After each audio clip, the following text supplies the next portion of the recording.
French President Emmanuel Macron is visiting Africa this week. Emmanuel Macron will be visiting 4 countries around the Congo Basin, as well as Angola. Macron's tour follows a series of military and political setbacks in some of its former colonies. Mali and Burkina Faso are some of the countries that have cut ties with France. French troops were forced out of Mali last year and a week ago from Burkina Faso. The troops have been helping to fight insurgency in the vast Sahel region.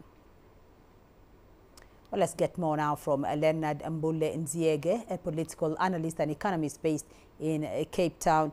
Leonard, thank you for joining us on the program. So what are your thoughts on this latest visit to Africa by the French president?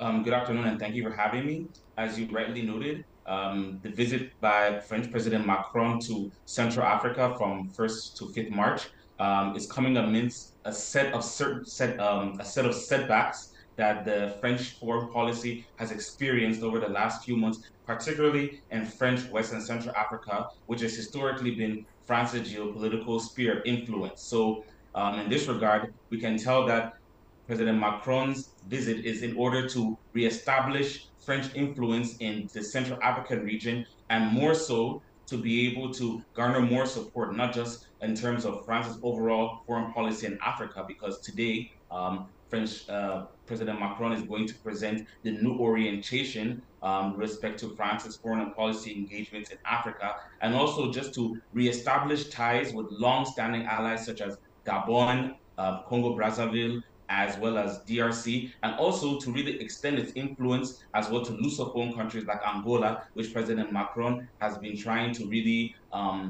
build on since he started his presidency in 2017.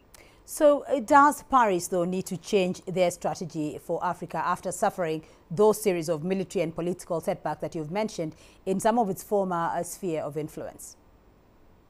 Yes, I mean, the French foreign policy in Africa is very much inherited from the founder of the Fifth French Republic, Charles de Gaulle, established in the late 50s. It's been more or less premised on interventionism and France carrying out a foreign policy which is more in its interest rather than to the benefit of African countries. So, for example, military intervention has always been at the backbone of it, but then you can see that the new generation of African leaders have really pushed back against French military intervention as well as the presence of French troops. And there's also been a pushback from French policymakers, especially the opposition, wherein they believe that there's a lot of unnecessary expenditure and unnecessary commitment of French troops to campaigns in countries which they believe they don't have a real big interest in. So in this regard, France does need to take into consideration not only the the criticisms from the African populations and their leaders, which have been palpable over the past 30 years, because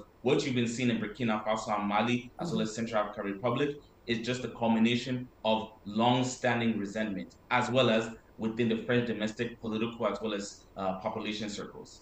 All right, Leonard Mbulle-Nziege joining us there from Cape Town. Thank you.